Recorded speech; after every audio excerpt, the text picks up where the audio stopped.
Hello, everyone. Welcome back to the Don's channel. It's been a while, hasn't it? I've been very, very, very, very busy. Currently, coaching soccer or football, whatever you call it in your country, but football here. So I'll stick with that just now. Coaching football. I've been doing it a while actually, but the reason why it's taken such a lot of my time is I'm doing a course so I can get certified. Hi Rachel, I hope you're well. So I could get certified as a coach, obviously coaching youth level players. So hi Dixie George, how are you doing? I hope you're well. So that's what's taking up quite a bit of my time. So I'm doing that. But I also banjoed my knee, which I've told quite a lot of people about. But it seems to be on a lot. It seems to be all right. Touch wood today. We're not pain free, but a lot better. So, with regards to the reaction videos and the requests, all I can do is apologise for not getting them up. And I'm aware I fell behind, and I'm aware that people have got requests in. And for anyone who knows me, who's been following for a while now, you'll know how much I like to get them out. So that's been the reason why there's been a serious lack of content when it comes to the reaction front. Just checking in who's there. Redhead, hello. Felicia. Thanks. Hi Joe, hope you're well. Hi Jim. Everyone that's coming. Rhonda, USA Heart, I hope you're well, everyone. Ito, hope you're well. Hello from Tennessee. Haven't seen you in a week. You haven't seen me in a week. Yep. So if you just missed the very, very start there, for people who are just coming, the reason being I've been really busy. I do coach football, soccer at youth level in the evenings. Usually have my videos done before I do anything. So I'll get my videos done, get the tea on for the children, and then we'll go and we'll do football. They all play. All my daughters are playing, so they're all stuck into the sports, which is great. So that's the reason for that. That's not the problem. The problem has been obviously I hurt myself, but also I'm now doing my coaching course, so that's taking up a lot of my time. So I have to prepare for assessments and stuff, and do a bit of revision and stuff like that there. So there really isn't enough hours in the day to do it, and I've actually been quite knackered with it all, so it's catching up a little. Hi Heidi, hope you're well. Hi Patrick. Just checking the messages. Tell Michael I said hello, Rachel, and I hope he's doing well.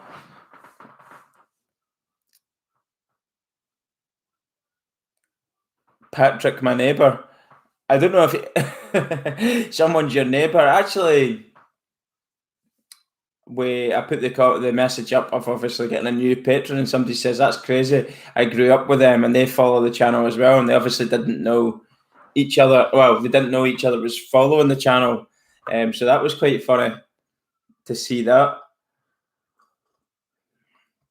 What's everybody been up to? He lives Clifford. Actually, Clifford, I tried to ring you not so long ago the other day. You must have still been away on holiday, so I understand you not ringing back, but I'll maybe get chatting to you over the weekend. Tomorrow morning, then we've got a match. I'm actually coaching a match tomorrow. And it's not a tournament; it's just a development league type thing. So I'm doing that. Sunday, I have my assessment, but I'll have that over in the morning, so I might be able to talk to you, Clifford, on Sunday if that suits. Joe, thanks very much. Got to get back to work. Just saw you live. You were live. Sorry. Thought I would say hi. Thanks very much, Joe, for that. That's greatly appreciated. Thanks for your generosity. Just a quick mention. Obviously, everybody who's been following the channel for a while will know I've also covered a lot of Aussie rules. Obviously, Aussie rules is the Australian Football League, where tomorrow is a huge grand final for them. For them, it's like a Super Bowl, to put it in terms of NFL for the American followers. And it's huge. I mean, it's massive down under, and it's their grand final tomorrow, as I said. And the team that I actually like is in the grand final, so really looking forward to that. I won't even be getting to watch the live game, which I'm quite disappointed about. But I've got commitments with the youth team, so I'll be definitely keeping an eye on the score, and hopefully the Bulldogs win. So it's the Western Bulldogs versus Melbourne. Melbourne are the oldest Aussie rules team ever. So quite a good thing. Quite a sad, an all Melbourne final actually. Both teams come from Melbourne. So looking forward to it. And do you know what? The two teams have been fantastic this year. And what I will say is it's a great underdog story, because neither team would probably have been expected to make the grand final. So on that, I think it's quite great for the neutral. But obviously, you pick the team you like, and I'm desperate to see the Bulldogs win. Just catch up on a few more comments there. Love your channel. Thanks very much, Joe. Greatly appreciated. Heidi, best of luck with assessment. Thanks very much for that, Heidi. And I'll tell you something, I'm slightly nervous. Reason being, you kind of do the assessment in front of the other people who are still to do their assessments. So they're watching you do your one. So that adds a little element of pressure to it. I know I'll be okay. I know the drill that I have to do, particular drill that I'm going to do on my assessment. So I've got time to prepare, but it's just stepping up and doing it now. And the weird thing is, I could do this drill kind of with my eyes closed and show people what to do. But when you're being assessed on it, it's like you have to do and say the right things, the keywords, etc. Hit all the buzzwords and do certain things. So slightly nervous, but I know I'll be okay. But yeah. I'm ignoring you there, Clifford. Hi, Sharon. Thanks very much for joining. The Ryder Cup. I'm not, and this might sound crazy because Scotland invented golf, but I'm not a massive golf fan. But I'll probably keep an eye on to see who does well on it and who wins, of course. But not a huge golf fan, to be fair. My boss is a jerk. Too bad I'm self-employed. But you've got to give yourself some time off, Joe. Hi, Sharon.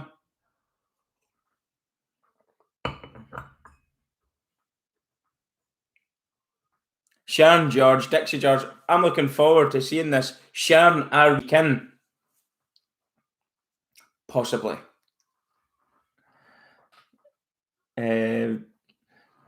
So yeah, I will. After Sunday, assessments are done and it's back to normality. So I've got some paperwork ready for it. Just a few bits of paperwork there. But yeah, I'm actually really enjoying doing the coaching. It was something, because I'm always up watching the games, it was something I never really thought about doing. But now that I'm involved, I'm absolutely loving it. I didn't realise how much I would, but now that you're involved, it's great. It's great to see them progress as players, and knowing that you're doing a little bit to help them being able to do that. So it's really enjoyable. I don't know if anybody out here just now is coached at youth level in any sport, but it's quite rewarding when you see them doing sort of things that you've been showing them and trying to teach them. So when they're doing these little things, and when it comes to a match or a game, those little details that you've been sort of training them on, and they go and do it, it's quite a good feeling. So Rome wasn't built in a day. I mean, that, like, youngsters are always going to learn, and indeed, if you're coaching anything, you're always learning as well. So I'm really at the beginning of my coaching when it comes to sport, but very enthusiastic, and really want to learn a lot more with regards to that. So just a quick question: does anybody else coach any sports, or if you have, what is it and how long you've been doing it? Oh, thanks very much, USA. I totally echo that one, by the way, because literally as soon as I pick my children up, I'm involved with everything they're doing. I pick them up from school. So I've got one very just started the low level school. The other one that's just went to sort of secondary school now, and the other one just towards the end of or like primary school as we would call it here. So I pick them up from school, maybe go through their homework with them that they've been sent home with from school. Then I get the tea. Then I'm straight up to the training pitches with them and either watching them, depending on what age group they're at, because I don't coach all of them, but watching and coaching, and it's great. So yeah, definitely. So if you're in, sort of present at that stuff, I think that breeds confidence in them as well, knowing that you've got their back there and you're watching and you're encouraging them. So even if you're not on the field, if you like, helping, even just your presence there and showing an interest in what they're doing, your children are doing, I do think that has a huge positive outcome with what they're doing. So yeah. Jim, Scotsman and no golf, shame on.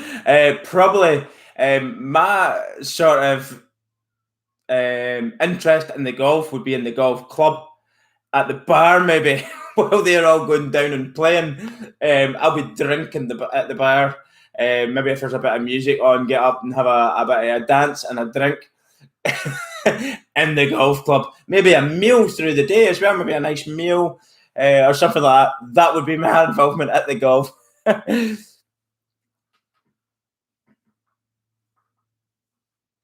I'm not too sure what you've tried to coach me on, Clifford, but what I will say to you is I feel like I've failed. I've failed in the sense that you're still adamant that the Oilers are a credible team to support. It's quite embarrassing, actually. It's actually, yeah, it's not quite. No, it's embarrassing. I'm just being polite. It's very, very embarrassing for you.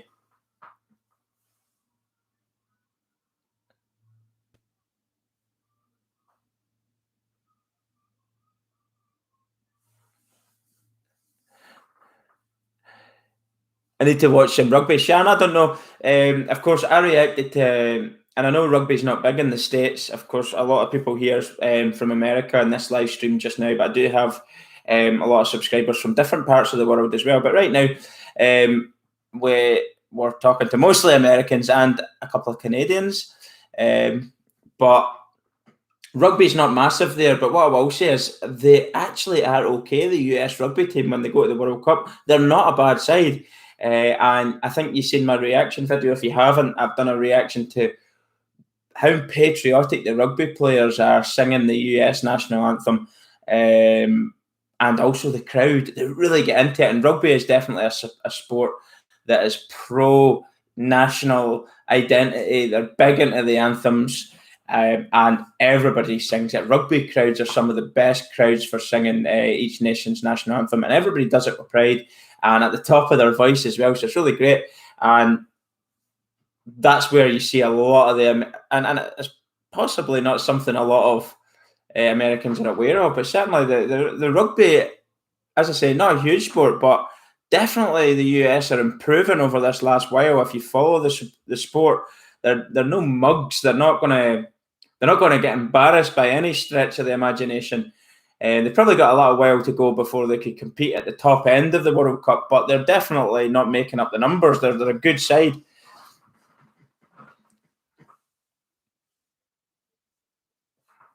Rachel, 19th hole. Boom. Clifford, unsubscribed. Clifford Barnes is unsubscribing. What took you so long? I'm only messing, mate. You know that I love you.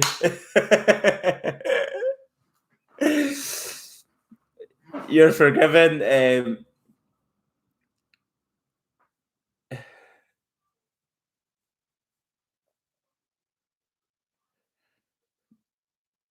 Yeah, Sharon, I've said it on quite a few live streams and, of course, in other videos as well that I've done. done videos with regards to Scottish stuff, whether it's been anthems, whether it's been different things or other, shown a little bit of Scotland, the bagpipes, etc. The scenery is incredible. The people are friendly. If you like a drink, you're in the right place. Even if you don't like a drink, again, the hospitality is great. There's loads of lovely places in and around the Highlands is somewhere I would recommend because it's just pure. It's wild nature, isn't it? There, so really beautiful. But dress for the rain. That's all I'll say. Bring waterproof jacket with you, and then you can't complain. So yeah, certainly, definitely, if it's on your bucket list, make a point of that happening for you. And as you say, your deep roots genetically, like there's a lot of Scots that settled in America. There's probably more Scots in America and Canada and Australia and all these countries that I have subscribers from than actually living in Scotland, bizarrely. But that's just the way it is. Of course, you can imagine them going over there to the States and stuff and having 8 and 9 kids and then them having a whole load of kids and them having a whole load of kids. And it's just been like that, hasn't it? It's just so many children, whereas in Scotland, they probably didn't. I suppose they would have years ago, but they wouldn't have just had as many in a family. I wouldn't have thought.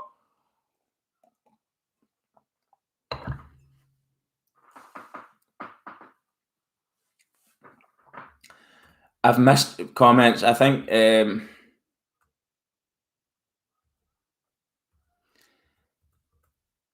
I didn't realise that me saying that would cause so much pain to you, Cliff. Wow. You need thicker skin, brother. You need thicker skin. That's all I have to say about that. About 5 hours north of Austin. I know you're messaging there to my friend Dixie George. Just want to see myself where you're from. Look on the map of Texas. You see Dallas and you see Houston. I'm like smack dab in the middle of that and Lufkin. There you go. Thanks very much.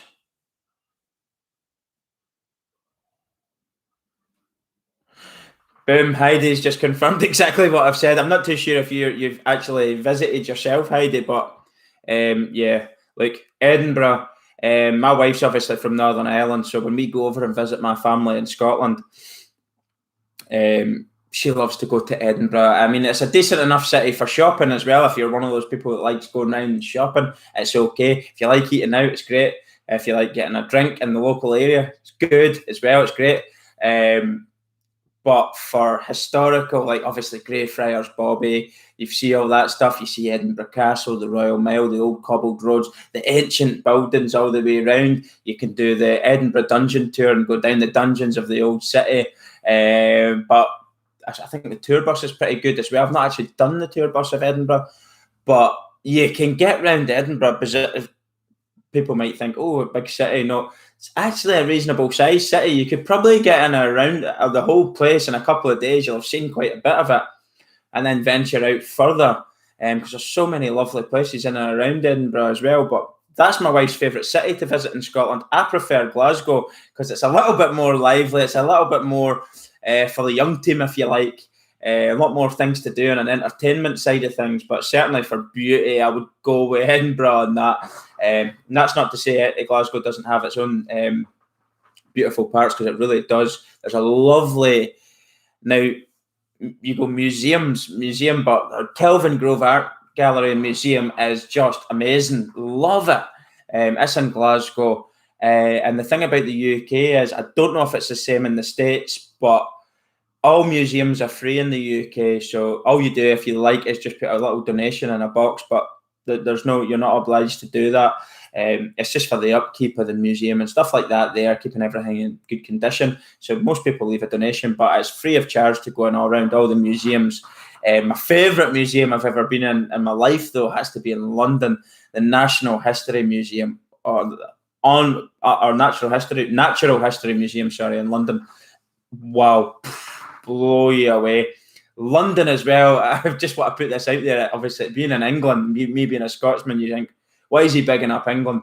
But there's my parents live in England actually, and they live in the Lake District, which is not far from the borders of Scotland. Beautiful part of the world as well there in England. Likewise with Wales, just a little bit lower than that again. Wales has some breathtaking scenery too. Beautiful little island, all around Britain, beautiful. But for a city, that caters for everything, whether you like sport, the arts, music, just everything all under one roof, if you like, and history. London blows everything away that I've ever visited, whether it's Rome, Barcelona, anywhere like that there. London's in a league of its own. I've not been to the States, so I can't possibly comment, like where you're New York and stuff like that. But I think you can fit New York into London a ridiculous amount of times. New York's actually not that big. Manhattan, you could probably fit loads of Manhattans in the size of London. London is enormous. It is massive. But it is just brilliant. I love it. You need, just for London alone, you need at least a week to go around and say, I've seen a lot of London. I mean, you've got the Tower of London there. You've got Tower of London Bridge as well. So landmarks incredible. Of course, Buckingham Palace, a lot of tourists want to see. But wow, I could go on. There's so much good stuff. But the great thing about the UK is, like, the size of the UK, you can near enough put it into the States, one state in America. Like, you can get Britain and pick it and go boom, and still have loads of room to go around. So you can drive around the place quite easily, and just, but you have to spend your time there and learn the stuff. Obviously, a lot of people probably have ancestry from England, Wales, Ireland, Scotland, whatever. So it'd be really interesting to you to learn a little bit more about the area that maybe your ancestors came from. So that's what actually, I'm the opposite side, and I've said it quite a lot on live streams, that I'm the opposite way around. I want to see where Scots visited, whether it was Australia, Canada, America, New Zealand, whatever. I want to see where they went and where they progressed as people. And of course, the history that was made. Obviously, it's quite a young history in comparison to here, but it's still quite interesting to me. So I'd love to do that. Just go back on myself there, because I did.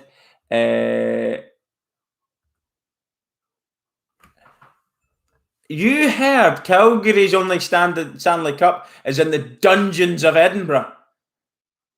That's where some of your Edmonton mongrels should be.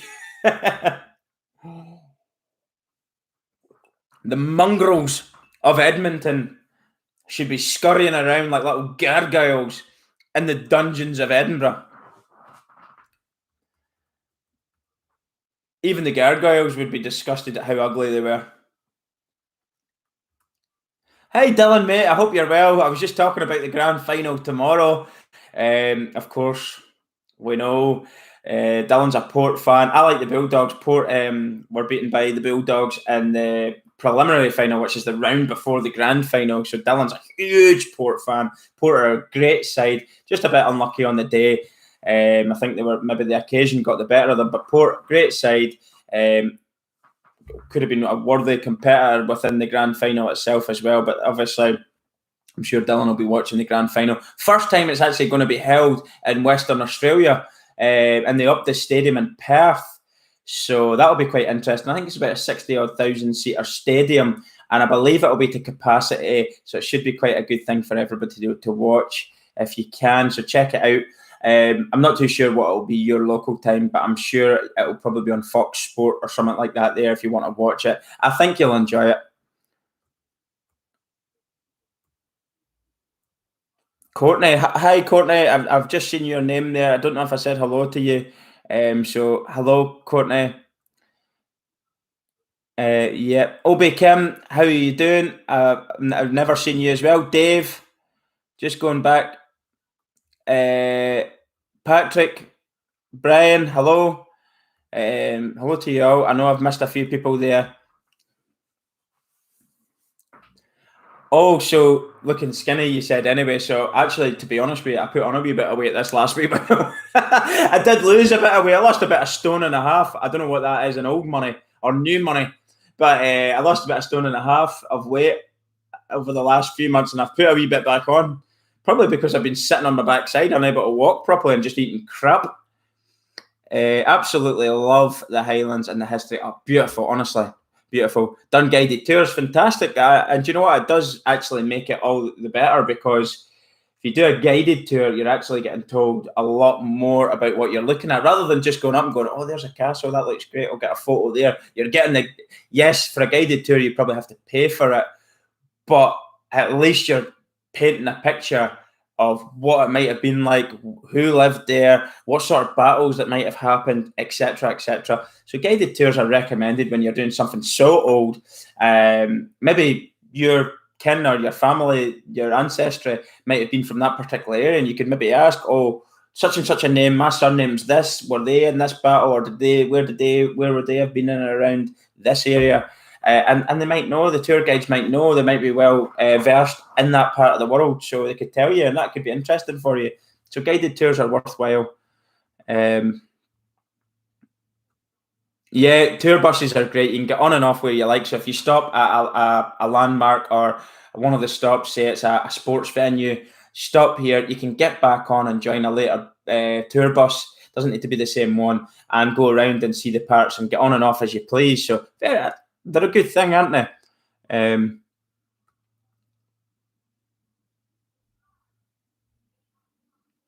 Hi, Shan. Of course. Do you know what I'm going to do? You can either comment this there. I'm just going to take a photo of the screen for you, because I know you're a channel member there. So I've got the photo there. That will help me remember that request. Of course, I'll do that. And as I said, on Sunday my assessment's done, so all the coaching side of things should hopefully be finished if I do well on the assessment, and I'll get back to doing reactions properly, and my attention can be kind of undivided, if you like. Your son took classes at this is Brenda. Hi Brenda, I don't know if I said hello to you yet, but so at Edinburgh as an exchange student for a few summers ago. Loved it. Our ancestors are Scottish on mum's side. Fantastic. Thanks very much for that little story.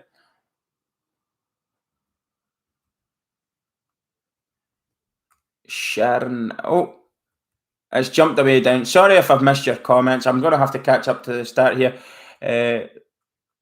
Cardiff is amazing. Really, really great city. Good entertainment as well. Loads of bars, clubs, all that sort of stuff. Nice place to eat. And if you like rugby, or if you don't like rugby, but you want to go to a city, if you want it to be absolutely buzzing and have an incredible atmosphere, you go to Cardiff in Wales when the Six Nations is on, the Six Nations rugby tournament, because it is alive, let me tell you. It is alive. Brilliant place to visit. What are you saying, Clifford? I've got that lollipop syndrome where I've got a big head and a body that's not in proportion. Explain yourself. Do you know what? If anything, my head looks small in comparison to my torso. Brilliant.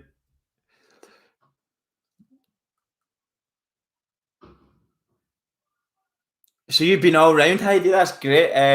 Yeah, the museum, unreal. Really, really good. Definitely recommend going and visiting them. With regards to, like, obviously the local history, but in Glasgow they actually had a lot of the old Japanese samurai stuff as well, and that was cool. They had old German, like, sort of, it was like a sword, but this thing just was like a sword thing. It was massive. And it blew me away. I couldn't believe people would be swinging this thing in battle. It was impressive. So just little hidden gems like that. And of course, if you like art, there's some great paintings and stuff like that. I'm not really into art, but when you see them put on the wall like that with a light on them, and you're just like, whoa. do not know how people are that good at doing stuff like that. But as I say, wouldn't know that much about art or artists, but when you see it in the correct environment on a wall like that in a museum, lit up with a great lighting, and you can see the detail and the way it should be seen, it blows you away a little bit. Like Courtney, I have ancestry from England, Ireland, and Scotland. Brilliant.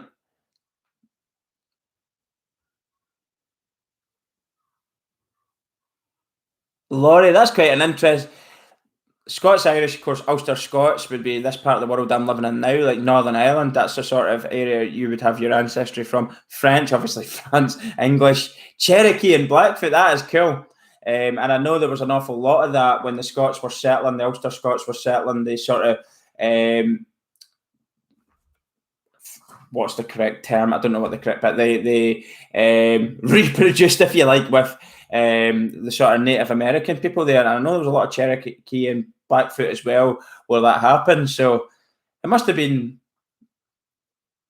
sort of, it's hard to understand that, where obviously these are a new type of people. We've never seen each other before. They've probably not seen white people before, and the Native Americans would have been like so weird looking to the Europeans that came, and like, but when they finally settled, and obviously how the mingling would have happened when they were living together, of course there would have been a lot of fighting at the very, very start, but when they did start to mingle and started to respect each other a little bit more, how they obviously had children and so forth. That really, really interests me. It's something I want to learn a little bit more about. I've seen quite a lot of movies with regards to Native Americans and the people that came over and settled then during the sort of early plantations. But with regards to the Ulster Scots side of things, there's quite a lot of stuff here. And there is actually Native Americans come every year, annual celebrations here in Northern Ireland. I don't know if they come every year, sorry, but Native Americans do come to Belfast and stuff like that there, to the parades and stuff.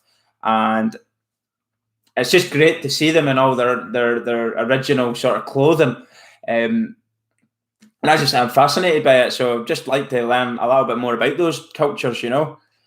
So thanks for that comment, Sharon, or Laurie, sorry. Hi, Richard. How are you doing? Good to see you here. Rednecking for Jesus. How you doing, my friend? Harry, Dylan, miss you too, mate. Good to speak to you the other day. I hope you're doing well, brother. I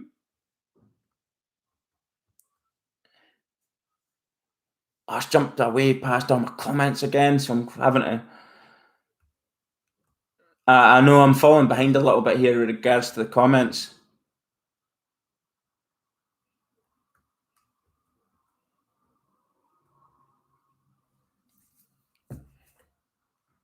Nancy, hello. I'm missing people. Roger, Nancy. I'm just going to shout out your name and then I'll try. I know there's a lot of people made long comments there, but I might be able to read them after this live stream. It's just there's so many I'm fell behind on. I just want to shout out anybody's name who I might have missed to welcome. Peggy, welcome. Jan, how are you doing? I hope you're well, Jan. Thanks very much, everyone, for joining. Greatly appreciated anyway. I think I've covered everybody's name there. Have missed comments, of course. There's loads of them there coming through. So apologies if I've missed your comment. But it's great to chat to you all again. As I said, for anybody joining now or who's joined just after I mentioned, I've been very, very busy. I'm coaching, but I'm also doing my coaching course, which is soccer, football here. Excuse me. And that's taken up a bit of my time because I have to prepare for assessments and stuff. I've been doing my first aid. Obviously, you're learning the defibs, stuff like that. Obviously, your CPR. I've done a lot of that before, so that was pretty straightforward. But it's nice to refresh yourself. I always like to refresh myself with the first aid. And if anybody's done a bit of first aid, or maybe you're a paramedic, or maybe you're a nurse or whatever, you'll know yourself. With regards to CPR and stuff like that, it's always changing. So you always need to be keeping your ear to the ground and keeping yourself refreshed with that, because it does change. And of course, with the latest stuff that's going on right now in the world, there's different things how you should approach it. But look, I do like to keep up to date with that, but that's the reason why I've been very busy. So I haven't done reactions, and of course, as I say, the lame excuse, I did hurt my knee, but I did actually hurt my knee, and I was an absolute wimp. Not really, because I was soldiering on. I was going to my work, and I was bloody doing a lot of heavy manual lifting, because you don't like to say I can't. I don't know if it's a masculine thing, but you don't like to say I can't. So you're not allowing the time to recover. You're not allowing the right rest and recovery time. That's probably what's made it a delay, and I'm feeling like there's been any improvement, because I've been cracking on in my work and carrying stuff and doing all that kind of shite like that there, which does harm the recovery.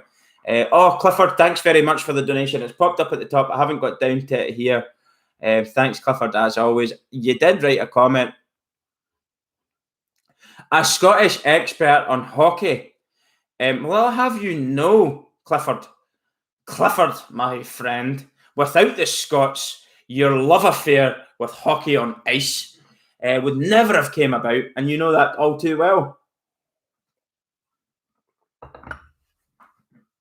We were at the forefront, pioneering the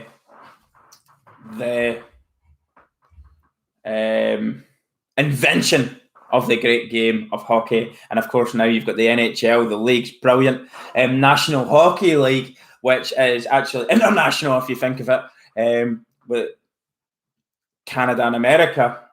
I would call it International Hockey League, but it's the National Hockey League. But Canada, of course, the country where it first started, and what a sport it is indeed. Absolutely love it. And Clifford winds me up. We'll have a bit of banter back and forth to each other, but the Oilers are a fantastic team. Of course, I like the Flames, great fans, not had their fair share of success, but really passionate fan base, fanatical fan base for such I suppose, an unsuccessful team over the years, but they back them to the hilt, and I sort of love that. There's so many reasons why I picked the Flames. They have that sort of working class fighting mentality, that fighting spirit on the ice. They might come up short with regards to trophies over the years, but that's not what it's all about.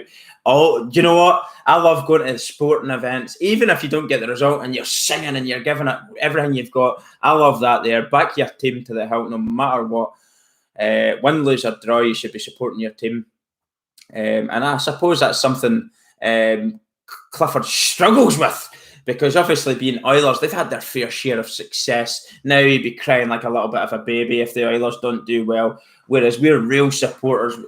I would call Clifford a glory hunter, a bandwagoner. He jumps on the wagon of the successful team, and we all know somebody like that. They change their team like the weather. He hasn't changed his team right enough, but he goes quiet when they're not good. That's what the sort of Clifford guy is like.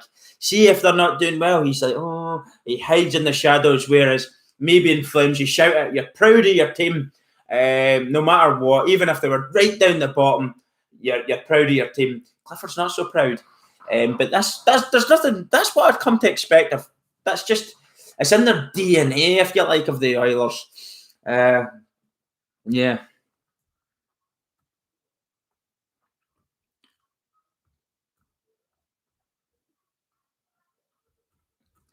I know, Rachel, you're living down in Florida there.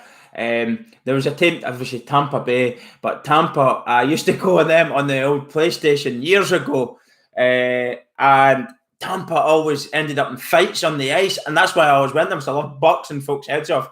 But my favourite team used to be to go was the Detroit Red Wings years ago. And I don't know if there's basketball fans, but I always liked the Bulls, because obviously Chicago Bulls were unreal when I was young. You had Michael Jordan, Scottie Pippen, Dennis Rodman, all those players, but they were winning everything. But they were really entertaining. I suppose because of that, they would have been the team that always got showed internationally.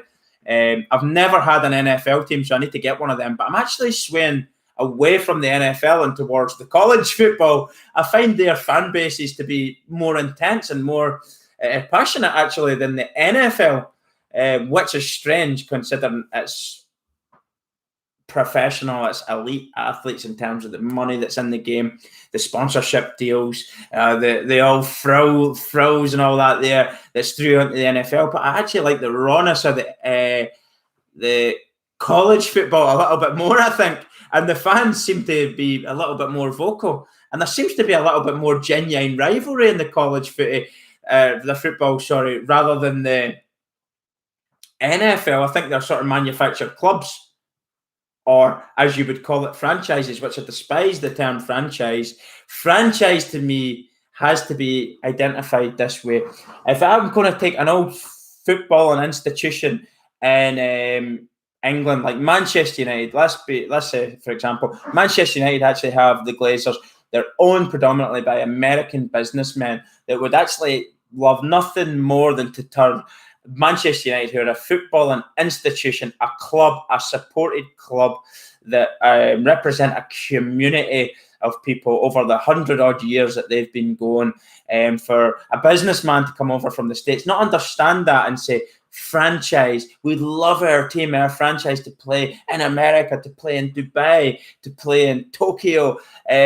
I see that as a business, not a club. Doesn't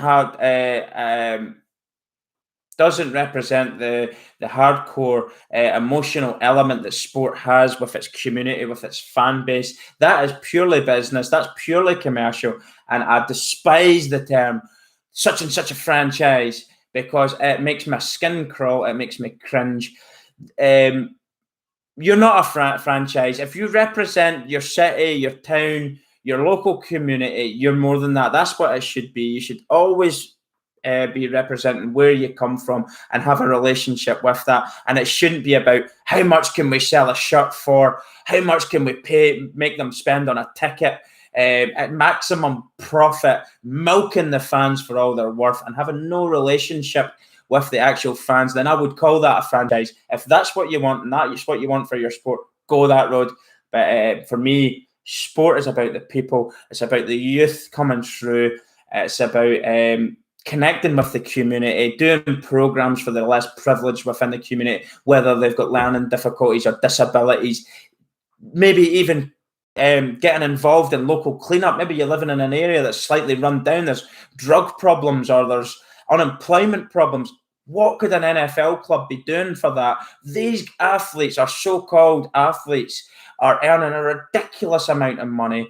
And how many of them take their time to go, do you know what? We've got deprived areas on our doorstep where people are hungry, people have got addictions, people have got problems. What do they do? What do they take out of their time?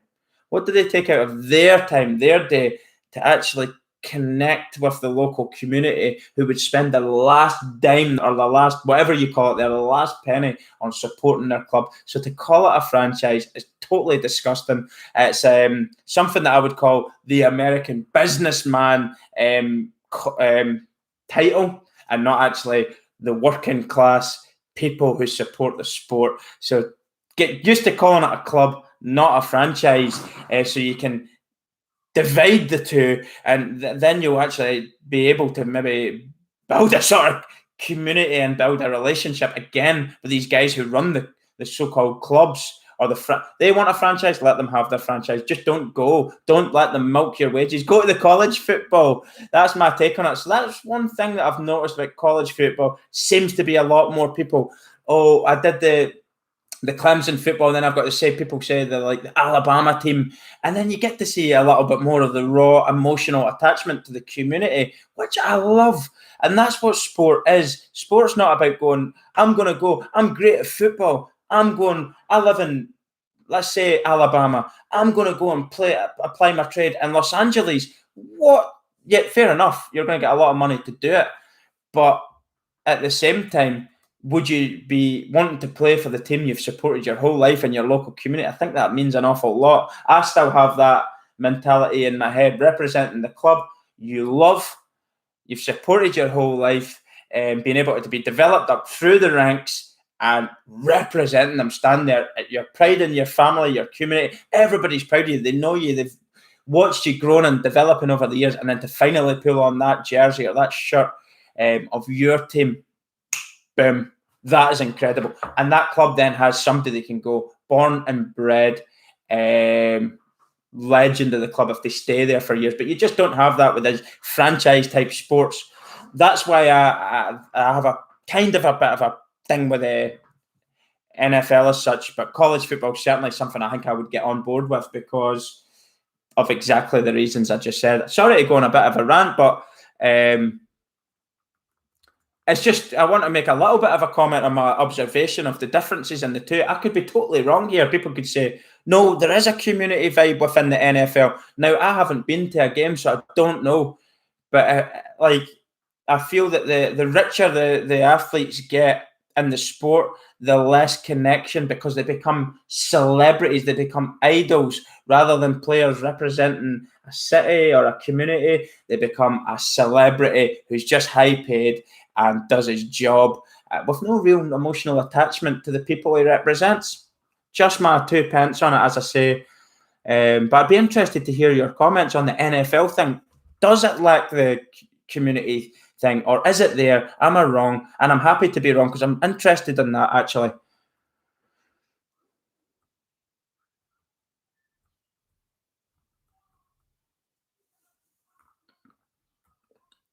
So I'll just read down. Columbus, Georgia has a hockey team. Now, it's funny because we never have snow around here. I find that quite fascinating as well, to see that, because it's great to see the hockey being played in these areas, whereas it wouldn't have been a natural sort of hockey area because of the weather. But fantastic sport. Hello, Sean. Hope you're well. If I've missed anyone there, apologies.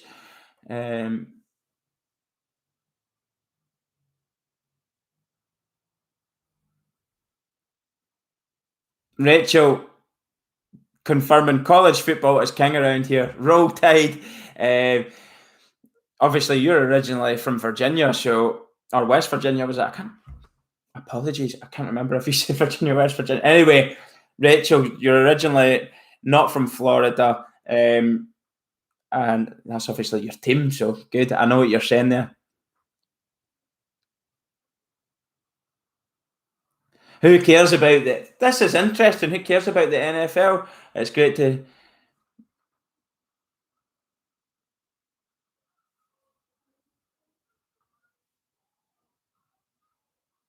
Quite interesting seeing Kansas Chiefs are a team to watch this year.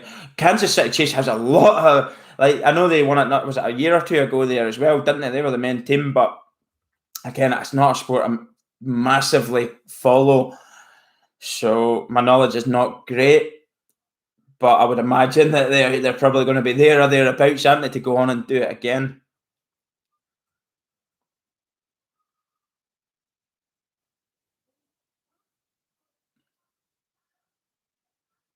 Brilliant, Michael. Thanks very much for that comment. This is the answers I'm actually kind of looking for with regards to that. West Virginia, Rachel. Just seen that pop up. Sorry about that.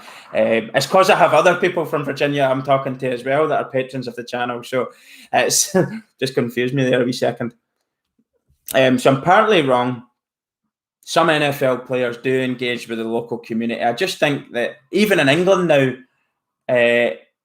with regards to the money that these guys are being paid, it might even be, I could be probably being quite harsh on them in the sense that some of these people might not be, I wouldn't say safe, but might not be wise to go into some of these areas, because as much as I think they should, and they should always do it anyway, I've heard so many stories about sports stars getting caught up in situations where people are recording them and they're provoking them in order to get a reaction from them, and then all you see is the reaction. You don't see the events that led to it, and then you have a claim sort of thing because they're so famous, because they're I've got like such celebrity status. Could be quite difficult for them to go there, which is quite sad. And I think most genuine people would love to see them there. Can you imagine like them landing at your door and saying, "Look, you're a season ticket holder of this football club. We greatly appreciate your support over the years." Delivering the new season ticket to them. It does actually happen, but it's maybe few and far between now as to what it used to be. Whereas players used to be able to sit in pubs, they don't get to do that now. They're proper athletes that used to be able to sit in bars and Get a bit of a roasting off the fans going, you were terrible today, by the way. What kind of performance was that? That was garbage. Well, they're having a pint with each other. But that's many years ago now. That certainly doesn't happen.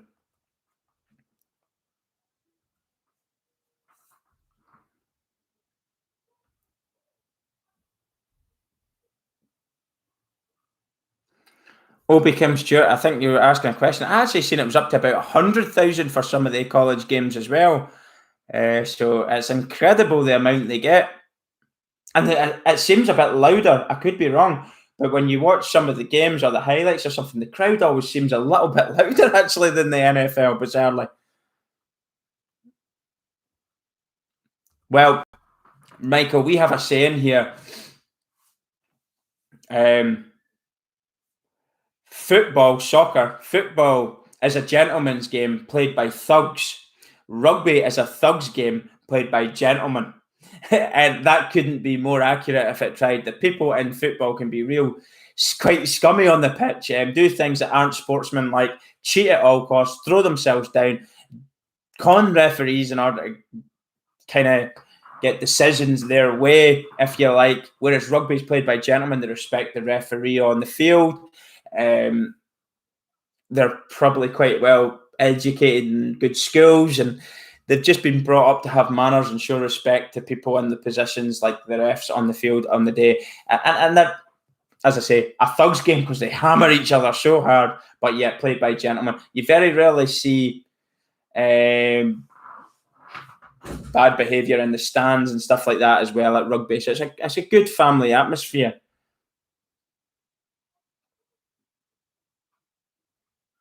Peggy Rose, interesting. So Kansas City has the loyalty fans and the biggest outdoor seating arrangement and loudest on the planet.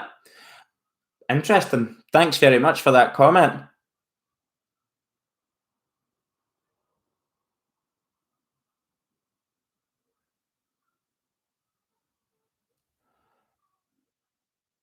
Hey, nice comment here, Nancy. Just reading here, I might ask you to just kind of explain what you mean, just so I'm not confused on this. Occasionally give more info where you are in responding to the comments so we can follow along better. Thanks very much for the comment, first of all. Secondly, when you say where I am, do you mean where I am locationally or where I am in terms of like what I'm doing? Just so I know, like, oh, currently I'm doing such and such. Thanks very much for the comment, whatever. Just confirm what you mean there, just please.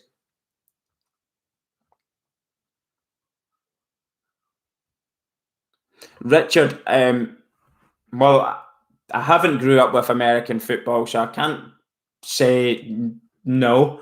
I can't say yes, but rugby is a great sport for anybody who wants to maybe watch it sometime or go to a game. It is a great sport. These are proper animals on the rugby field. How hard they hit each other. They are hard boys. I know a couple of rugby lads here as well, a couple of professional, international players. My wife went to a school with a guy who actually represented Ireland for many a year. And my daughter goes to school with a son of the captain of Ireland, actually. He's actually from my local community as well here. He captained Ireland. He got over 100 odd caps for Ireland rugby team. So fantastic players in around the area here. Big rugby area here where I live, actually. But it's not a sport I've ever really played as such. I've played it. I've not played it in terms of a team really sticking with it. But great sport. I do enjoy watch. My favourite international tournament in the rugby is the Six Nations because it's so competitive. You really can't pick the winner from one year to the next, which gives it that exciting element.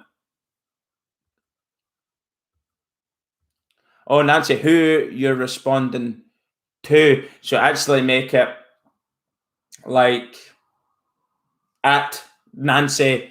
Like, Nancy, here you go. I actually thought I was doing that, to tell you the truth. So thanks very much for letting me know I'm not, because I did actually think I was. When you go into a comment, I press the sort of reply category, and it should actually be replying to that individual, unless I haven't a couple of times done it the right way around. Maybe, I don't know. It might have just been replying and not actually replying directly. But I do usually hit the reply button. I've just maybe not got it the right way, you know. So thanks for that. I'll have to keep an eye out for that so I don't do that again. If I've missed your comments, I'll try not to again. Clifford, thanks very much again. Another donating again. Really appreciated, mate. You know that. So you are saying then that the Calgary Flames are football players, just using your analogy. If you want to portray that analogy that way, well, you're shy of the mark, first of all. Secondly, you're a little less intelligent than what I previously thought you were, which wasn't a high bar to begin with. And the name that springs to mind with the way you've read that analogy is Forrest Gump, actually. You strike me as a Forrest Gump. But he did do pretty well for himself, so that could be a compliment. Thanks very much, Clifford, as always. Good comment.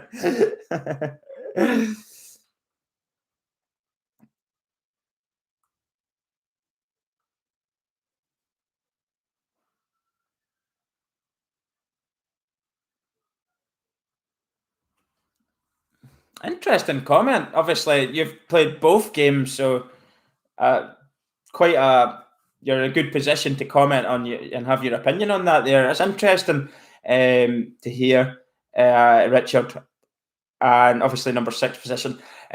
So defensive. Obviously, with regards to like the American football, obviously you've got your offense and defense and your plays. You do plays and stuff, whereas rugby's a lot more free flowing. It can be quite tactical. It can be quite territorial. I prefer the game not to be a kicking game in rugby. You'll know what I mean because you've played it. I'd rather it's not kicking for territory like that there, and you play through the phases. It's just more attractive. It's more Southern Hemisphere, like the New Zealand, maybe South Africa, the way they play it. The offloads, Fiji are exciting to watch because they play it so with such flair and imagination. They're doing little offloads that are just beautiful to watch. So I like a little blend of that, a little bit of the physicality of the Northern Hemisphere as well. Of course, you do need to play the territorial game in certain games as well to win. It can be quite tactical, but it has a flow. It has a flow. One thing I would say in rugby that I don't enjoy and they really need to improve, and I think they are, is the scrum, particularly rugby union, not rugby league. There's a difference. You'll probably understand the difference. But rugby league has a flow. The scrum doesn't hold it up. Obviously, you get your tackle count. But with rugby union, the collapsing of the scrum and blah, blah, blah, and that can be quite frustrating to watch. But I think they are trying to speed that along and be less strict on it and let it kind of flow and play, hopefully, from that. So you might see a little improvement on that front. Six Nations should be good next year if they can be able to do that.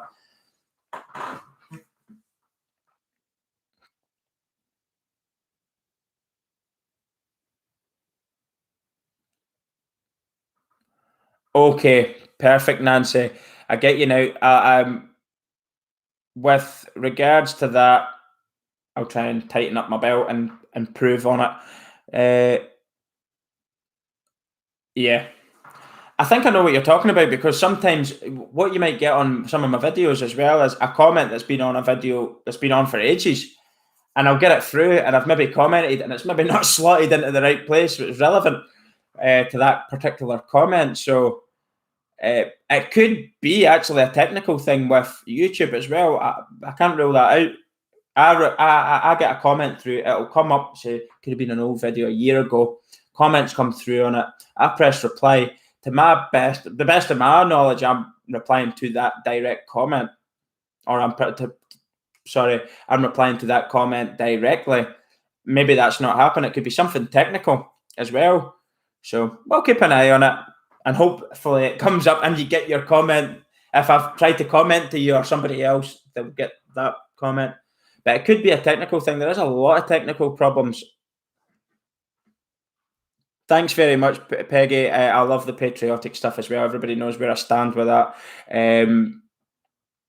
Touching on the patriotic stuff, I'll never shy away from that. I think people are being pressurised to not show their patriotism, which makes me sick.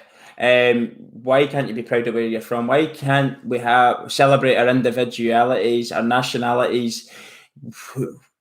Who and what is that upsetting? Why are they upset by it? I can't work it out. Just people wanted to moan and bitch and find some. Maybe their life's not great. This is probably one of the reasons as well. Maybe people that life's just not fulfilled. They're not having a good time in life. They're just negative outlook on it. Half glass empty type people. And they want to pick fault in other people because they're not satisfied with their own achievements or their own things in life. Maybe they failed at stuff and they've got a chip on their shoulder with it, and that's why they like to pick it when other people are passionate about something. People don't like to see other people happy. That is human nature. Oh, he's happy. What's he smiling about? What's he got to smile for? What's he smiling at? I'm raging. You do get an element of that, don't you? Like somebody's really happy and smiling or having a good day, and somebody going, "What the fuck are they so happy about? What are they got to be so happy about?" People don't like that, and maybe that's the whole like celebrating your national identity rubs people up the wrong way because they've got nothing to be happy about. So it's their own personal problems. Don't ever shy away from it. Be proud of it. I'm proud of where I'm from. I'm not ashamed of that. And encourage anybody else to be. And I know there's a whole lot of censorship issues over the years. Probably got to watch what I comment on that one, haven't I, personally? And I know I'm being probably watched in certain things that I say just now because there is there's an active warning on the account just now. Probably just one little thing like that there, and it was going to go to a strike for me, a community strike, and get 3 of them, you lose your channel. So just got to be careful with what I say. But of course, just to confirm your comment, I will always encourage being patriotic and being proud of where you're from. I'm proud of where I'm from. I'm proud of the allies. I'm proud of the friends that we've got in different parts of the world. Of course, America is no longer Commonwealth. It wasn't Commonwealth maybe anyway, but it's not a Commonwealth country. But that's not to say that we're not got deep-rooted friendships, regardless of who is in charge of anyone's country. That deep-rooted friendship nationally with America, Britain, Canada, Australia, absolutely, that means a lot to me personally for different reasons. Several reasons, some really important reasons to me, and that will never waver. That will always be there, regardless of who runs countries. So when I've had people saying, don't feel, because of certain things that's happened, don't hold it against us. No, don't ever think that. We'll never do that. We'll never, ever do that. We know you've got our back or something happens, and vice versa. If something bad was to happen, you know who's going to be picking up the phone straight away and what country's going to be doing that. And always remember it. So in regards to that there, I'm definitely pro. In actual fact, even people who don't maybe like the UK or Scotland, maybe don't like it, I have not got a problem with them being proud of their country. You know, let's just throw a country's name out there for argument's sake. Iceland, who never annoy anyone. Say, for example, Iceland had a problem with Scotland. I wouldn't have a problem with them being patriotic Icelandic people. They're proud of their country. So what's this notion? It's just crazy to me. So yeah, definitely pro that, and always will encourage it within the boundaries of what I'm allowed to do on this particular platform. Rumble's not so restricted, which is good, but also you've got to be conscious of other people. Like as much as I have my views, my opinions, I don't really want to hammer that on anyone either, because I've probably got quite a lot of subscribers here that are maybe one way of thinking within that, patriotic, but also have a different way of thinking. And that's not for me to turn around and go, you're wrong, because I'm not wrong and I'm not right. And I'm not wrong and they're not right. So that's the way I look at it. We're all the same deep down, really, aren't we? we're all passionate about our own little things, but ultimately it all boils down to respect and respecting other people.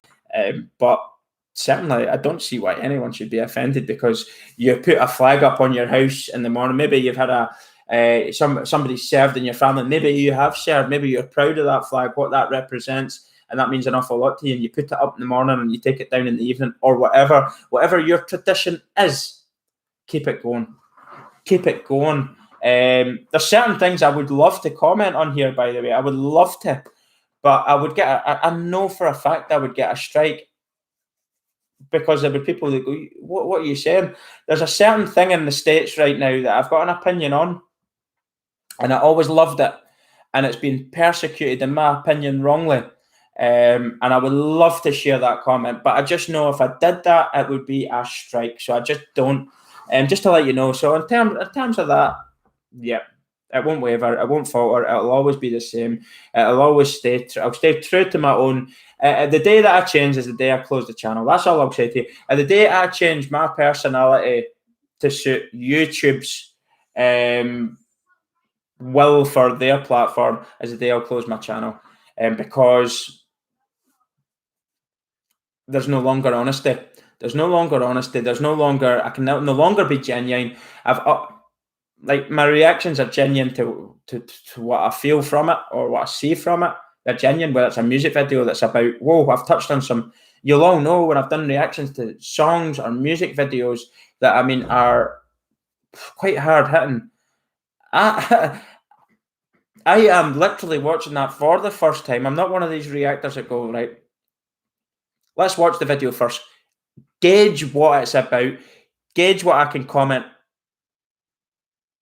take comments I can make of it from that particular video before I watch it, then do the reaction and have like kind of staged comments. No, not me. That's other people. I'll never do that. I'll never ever do that.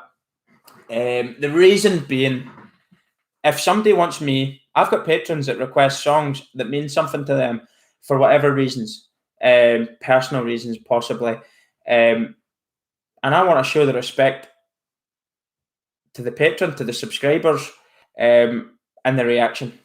And I'm not afraid to wear my heart on my sleeve. And that's where I'm going to go back to the word honesty. Honesty is all I can give you. Maybe not the most intelligent person, maybe not the most great employment, great job, but I count my blessings in a different way. It's not your bank balance. It's not the car you drive. It's not the clothes on your back. It's not the people you rub shoulders with who make you feel like a certain level above. It's not that. It's the good friendships. It's the family. It's just the happiness of it all. Rearing your children the right way. And of course, as I say, staying true to what you think and believe in your own head and not letting anybody change that. I'm not trying to change anybody else either. So real. Keep it real. I'm sorry to go off on one, but sometimes I feel like a reaction's difficult to kind of express yourself on entirely what you think and feel for the channel, for you, the people who watch. And I like to be able to do that every so often. And I think that comes out in live streams. Not afraid to answer a question. Some people might shy away from it. I don't know. I can't speak for other people. Do you know something? Electric Beard reactions. My friend, I watch you and you're brilliant. You're brilliant. I'm sure it's you, but you've just popped up and I'm not sure if anybody else knows Electric Beard reactions. This is a real guy from America doing reactions predominantly on the UK, and I feel like, and I know the situation, I've watched you sometimes in situation it's maybe difficult to make comments on, like you're like, I'd love to say something here, I've got to watch what I'm saying, but you come across as a real genuine guy, and thanks very much for commenting. I'm actually really happy that you've commented there. That's brilliant. Thanks very much. So Electric Beard reactions, for anybody who doesn't know him, he does a lot of UK reactions. I don't know if you know that I watched you, but great. I might have commented. I don't know, possibly not. But I do watch. You're one of the only reactors I watch, by the way. and you can see the genuine, you can see the realness, if that's a word, the realness of your reactions, and people can relate. People can relate. That's what they want to see. So thanks very much. I don't know what your real name is, so let me know. Yes, sir. I love your reactions that I'm able to catch. Dude, you're gold. Oh, man. Thanks very much. Do check out this man's channel. Real good bloke. From the United States, but just a good salt of the earth person as well.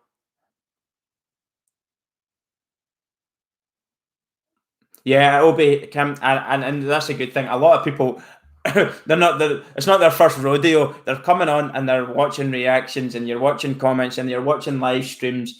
You know that there's something maybe else that would like to say but can't, for obvious reasons. I don't want to lose my platform. I don't want to lose the support that we've built up, and people actually have made some lovely comments over the years that mean a lot to me. Actually, really mean a lot. I wouldn't mention names. I wouldn't want to, but there's people that said that, just to have that reaction and watch that really helps them sometimes, maybe where they're struggling in certain points in their life. So to be able to hear something like that, that is worth more to me than any AdSense I can get from a video, which isn't a lot, by the way. I don't like to talk about that too much, but it's not a lot, because a lot of the videos that you react to, you don't monetize. You can't monetize because the owner owns it. But I don't care. I don't care about that. Hearing that and engaging with people. I mean, I don't know how many people will be on this live stream or will come back and watch this video after that can vouch for this statement. I have spoke to people on the phone, on video calls so many times. I could actually bang them out, but I won't say their names. I've spoke and talked sometimes well over an hour. I'm speaking to people. I really enjoy making friendships through this channel as well, by the way. It means an awful lot. And of course, we have the support of a real great, really, really good people, and they just keep coming back, like Dixie George. There's Heidi, just reading the comments. Christopher's just put in, go doggies. Obviously, the Western Bulldogs tomorrow, and they have said about the grand final. Thanks very much, Lorraine. Just so many people just keep. Michael, another great guy. I've talked to Michael. I've not actually spoke to you yet, Michael, on Insta in terms of a video call, so we'll have to make that happen. But yeah, there's people here that the friendship's valued. That's all I'll say. Yeah, so electric beard reactions. You might actually have to start doing a few more American reactions now, judging by this, because you might actually get a few more. Okay, I've just seen you've commented there. This is interesting because it could be quite.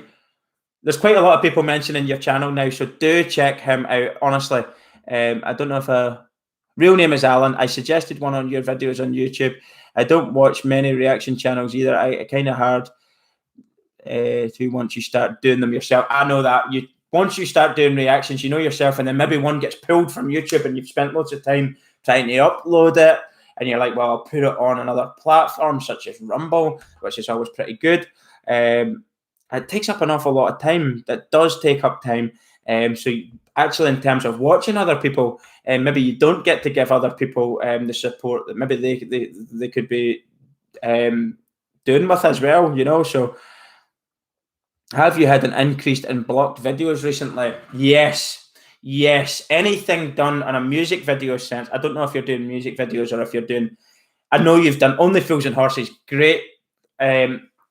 I don't know if Only Fools and Horses would be aired on Netflix in the States, but it's on Netflix in the UK. You can watch Only Fools and Horses. It is a brilliant show. We've just lost one of the members of the cast from years ago.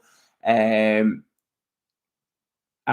died just, I think, 3 or 4 days ago, actually, which is a shame. But Only Fools and Horses, one of the things I've seen you react to. Love that show.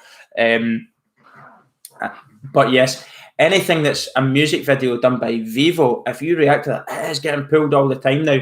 So when people say you need to do the real video, simple reason is I'll do the real video and it'll just get blocked as soon as it's uploaded by YouTube, because they don't want you using that content. So what I find I do is just use the actual song, the singer, the real song, with like the lyrics video. It's not what people want to see as such, but I feel that I react to the song anyway, more than the video. But I do appreciate some of the comments that have said, if you're going to do Toby Keith, you actually have to watch the video. And if you're going to do the Ray Stevens, you have to watch the video, don't you? So there's something I actually need to watch the videos on.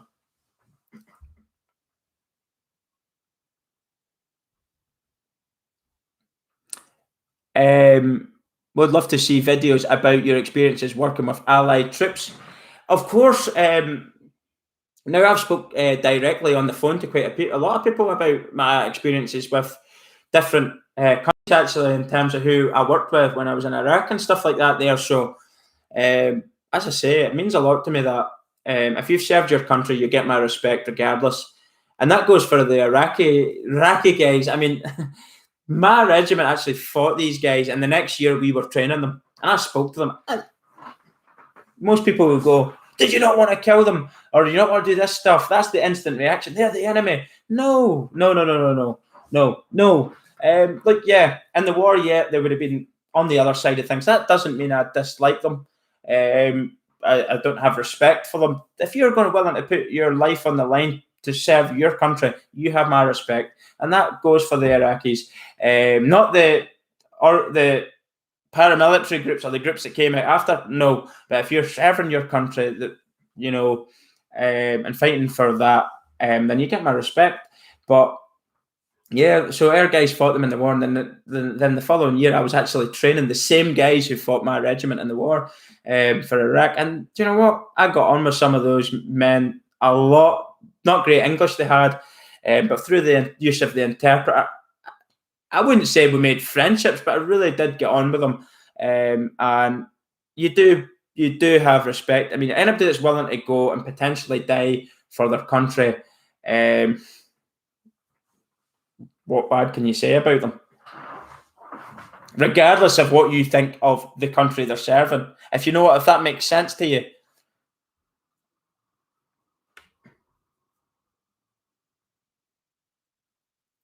I'm only joking, Forrest Gump. You're an incredibly smart man, Clifford. You're more intelligent than I am. But Forrest Gump, I might want to point out one thing before you go, because it was a joke. He did make a huge success of himself, didn't he? Become a gazillionaire, I think he said. And he just cut grass because he liked it. So take care. Thanks very much for the donation again, Clifford. Greatly appreciate it. I'll try and get speaking to you possibly Sunday, if that's okay. That would be great. But I'm going to have to call an end to this live stream because we're going to put tea on soon. But just quickly,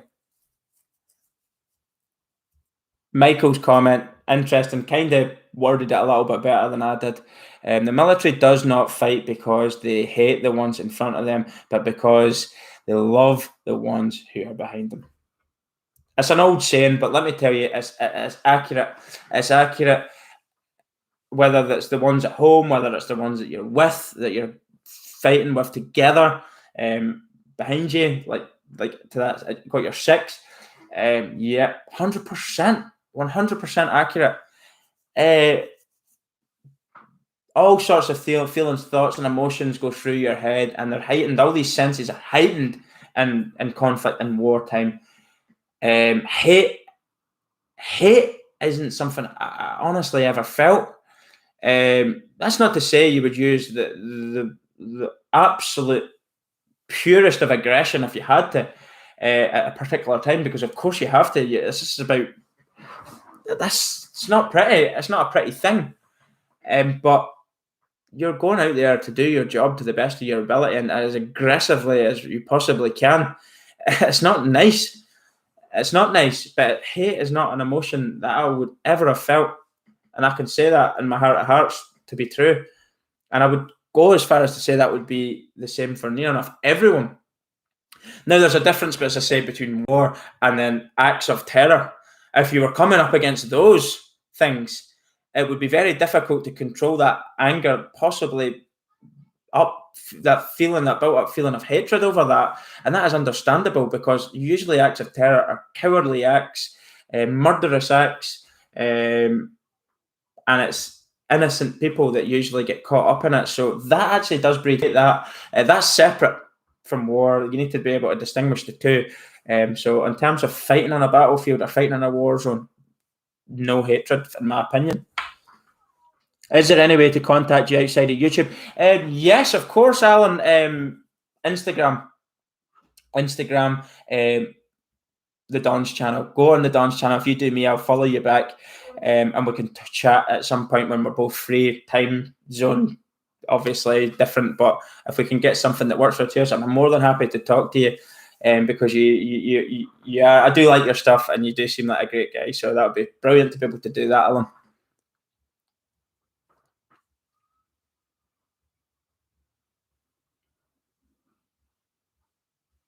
Kelly, very interesting. I'll have to check that out, possibly do a reaction. But I won't know. I'll probably be able to do it next week.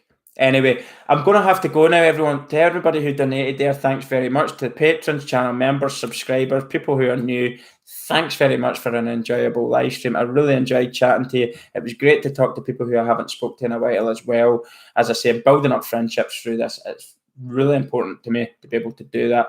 Alan, please get in touch, like you said.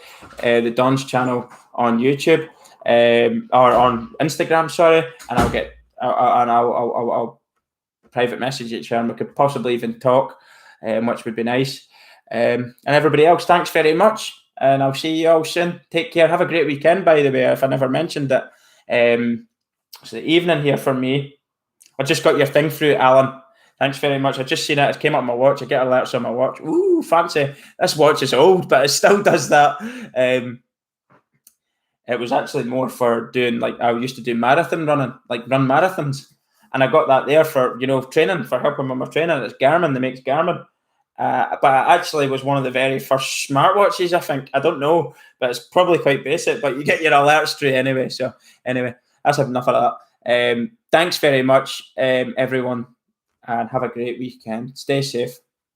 See you all soon. Goodbye.